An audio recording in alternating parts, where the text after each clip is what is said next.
जय भीम साथियों, स्वागत है आप सभी का मेरे शिल्पी अम्बेडकर चैनल में। दोस्तों, आज का एपिसोड 1129 एपिसोड है और इसकी शुरुआत भी रोड से ही होती है, जहां पे जितने भी विद्यार्थी लोग थे वो सभी मेघनाथ को मारने वाले थे।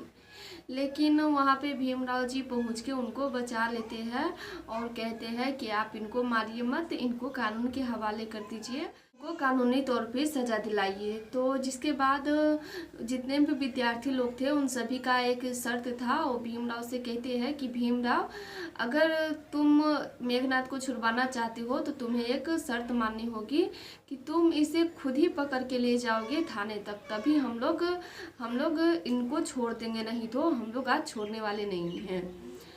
यह सुनने के बाद मेघनाथ कहते हैं कि मुझे मर जाना पसंद है, तुम सभी मिलके मुझे मार दो, लेकिन मैं भीमराव के साथ नहीं जाऊंगा थाने में।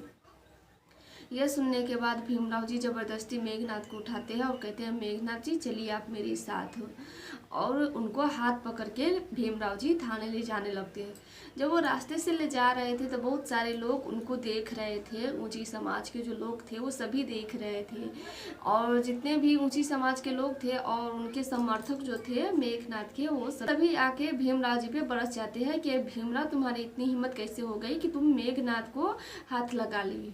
तो लेकिन वो सारे जो विद्यार्थी थे वो सभी पहले आगे आ जाते हैं और कहते हैं कि हट जाओ सामने से, नहीं तो आज ये भी तुम लोगों को भी नहीं छोड़ेगी, तुम सभी एक साथ मरोगी। वहाँ पे जीजाबाई भी पहुंची हुई थी और जीजाबाई उनसे भीमराव जी से ये कह रही थी कि तुम्हारी इतनी हिम्मत नहीं है कि तुम भी मेघनाथ जी को हाथ लगा सको। तो राम जी काका जीजाबाई को चुप कराते हैं, जिसके बाद भीमराव जी उनको अपने साथ ले जाने लगते हैं थाने। जब ले जा रहे थे तो मेघनाथ उनसे ये कह रहे थे कि भीमराव, अगर आज तुम मुझे हाथ लगा लिए तो बाद में मैं किसी को नहीं छोड़ूंगा, तो और तुम्हें ऐसा लगता है कि मेरे जेल चले जाने से सभी कुछ शांत हो जाएगा, तो ऐसा नहीं होगा। मेरे जेल में जाने के बाद और भी मेघनाथ पैदा हो जाएंगे जो तुम्हारे आदमी को बिल्कुल भी नहीं छोड़ेंगे। तो शिशुपाल जी ये सुनने के बाद कहते हैं कि कुछ नहीं होगा किसी को, भीमराव लेके जाओ मेरे बाबा को तुम।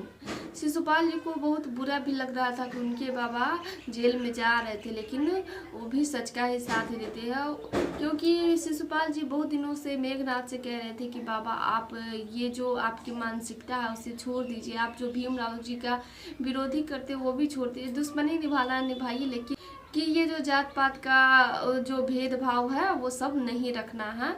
लेकिन मेघनाथ नहीं समझते हैं, जिसके बाद वो जेल जाते हैं और चारों तरफ गांव में ये हैजा फैल जाता है कि भीमराव जी मेघनाथ का हाथ पकड़ के उनको थाने ले जा रहे हैं। तो बहुत दूर दूर से लोग उनको देखने आ रहे थे। जब वो थाने के पास जाते हैं तो उससे पहले ही एक हवलदार जाके दरोगा साहब को बताते हैं कि साहब ये तो गजब ही हो गया, भीमराव मेघनाथ जी को थाने में लेकर के आ रहे हैं और जितने भी ऊंची जात के समाज वाले हैं सभी उनके पीछे आ रहे हैं। तो दरोगा साहब उनसे पूछते हैं कि क्या कोई भी लोग उन्हें कुछ नहीं कर रहा है। वो हवलदार बताता है कि नहीं साहब, अगर कोई भी ऊंची जात के लोग सामने में जा रहा तो जितने भी लोग जो विद्यार्थी लोग थे जिनको रमा शिशुपाल जी ने पढ़ाए थे वो सभी आगे आके खड़े हो जाते हैं और कहते हैं कि आज मैं तुम्हें नहीं छोड़ूंगा। यह सुनने के बाद दरोगा साहब को भी बड़ी अजीब लगता है कि ये कैसे हो गया, भीमराव कैसे मेघनाथ जी को थाने में लेके आ रहे हैं, इसीलिए वो आगे जाते हैं। जब थाने के पास पहुंचते हैं भीमराव तो उससे पहले ही दरोगा साहब वहाँ पे खड़े थे। जब वो पहुंचते हैं तो दरोगा साहब उनसे पूछते भी है कि तुम मेघनाथ को क्यों पकड़ के लाए हो। तो राम जी काका उनसे कहते हैं कि दरोगा साहब, आज यहाँ पे सबूत भी है, गवाह भी है और मुजरिम भी है। मेघनाथ सामूहिक हत्या करने वाले थे, इन सभी को जिंदा जला रहे थे और इस बात का सबूत ये पूरे विद्यार्थी लोग हैं और यहाँ पे गवाह भी मौजूद है। तो बताइए आप क्या मेघनाथ को जेल के अंदर डालेंगे या फिर नहीं। यह सुनने के बाद दरोगा साहब कह रहे थे कि मेघनाथ जी, मैं अब कुछ नहीं कर सकता हूँ, मुझे आपको अंदर डालना ही होगा।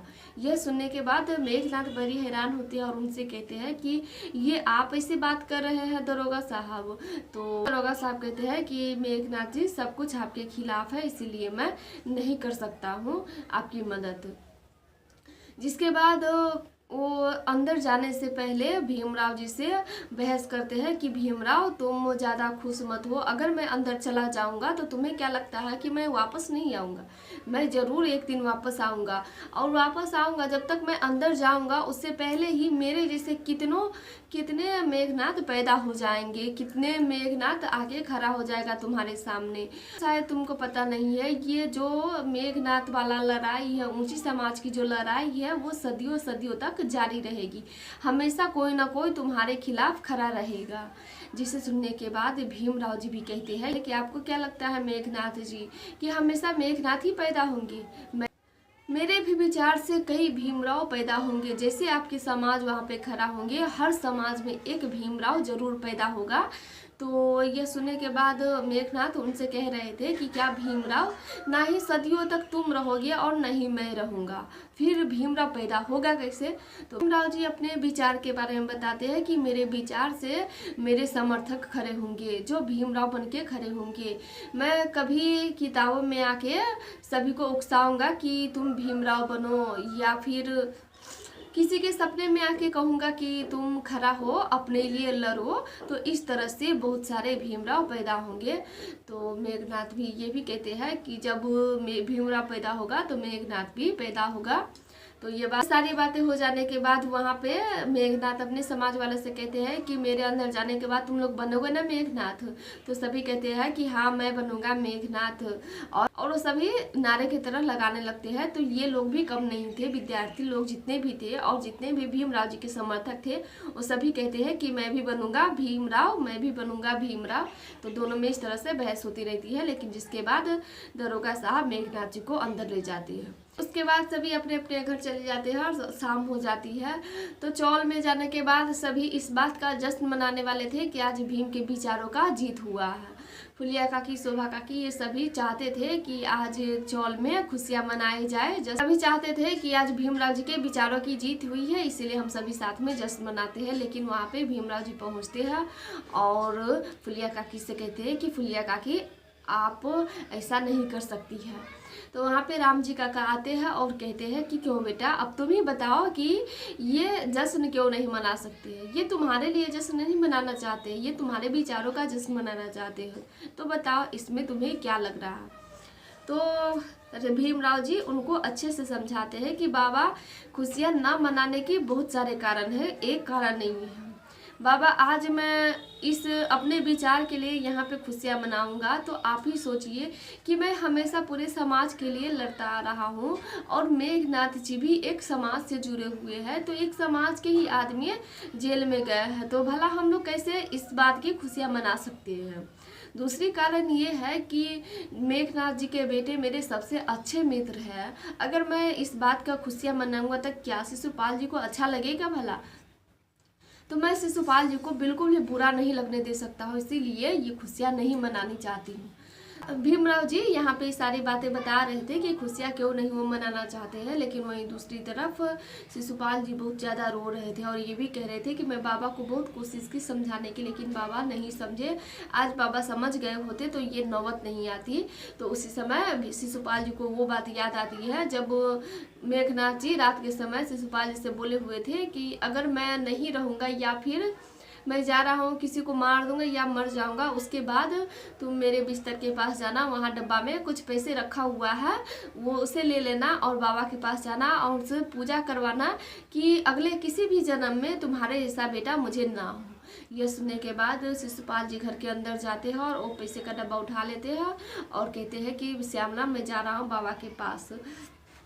श्यामला वो चाहती थी कि इसे ऐसा ना वो बोले, नहीं ऐसा पूजा करवाने के लिए। श्यामला उनसे कहती है कि आप कैसी बातें कर रहे हैं बाबा, इसलिए ये पैसे दे के गए हैं कि आपके जैसा बेटा उनको नहीं चाहिए, किसी भी जन्म में नहीं चाहिए, तो आप ऐसा करेंगे? लेकिन शिशुपाल जी उस समय उनकी कोई बात नहीं सुनते हैं और भागे भागे चले जाते हैं। तो श्यामला भी उनके पीछे चली जाती है। जब वो जाती है तो एक मंदिर के पास बहुत भिखारी लोग सब बैठे हुए थे, तो उन सभी में वो पैसे बांट रहे थे और कहते हैं कि आप ना इस पैसे रख लीजिए और दुआ कीजिएगा कि अगले हर जन्म में मैं अपने बाबा का ही बेटा बन के पैदा हूँ, क्योंकि मैं अपने बाबा से बहुत ज़्यादा प्यार करता हूँ। तो जिसके बाद यहीं दूसरी तरफ जब भीमराव जी अपने बाबा को ये सारी बात बता रहे थे तो उसी समय वहाँ पे रमा आती है और कहती है कि सुनिए ना, शिशुपाल जी और श्यामला जी भागते भागते कहीं जा रहे थे। तो ये सुनने के बाद भीमराव जी कहते हैं कि चलो हम चल के देखते हैं। जिसके बाद वो दोनों वहाँ से शिशुपाल जी के पास चली जाती है। जब वहाँ से सुबह काकी जाने लगती है तो राम जी काका उनको मना करते हैं कि आप तुम नहीं जाओ। और उसके बाद राम जी काका उनको बताते हैं कि सुन लिया ना फुलिया और शोभा कि जश्न किस लिए भीमराव नहीं कहा मनाने के लिए, तो हम लोग जश्न नहीं मनाएंगे।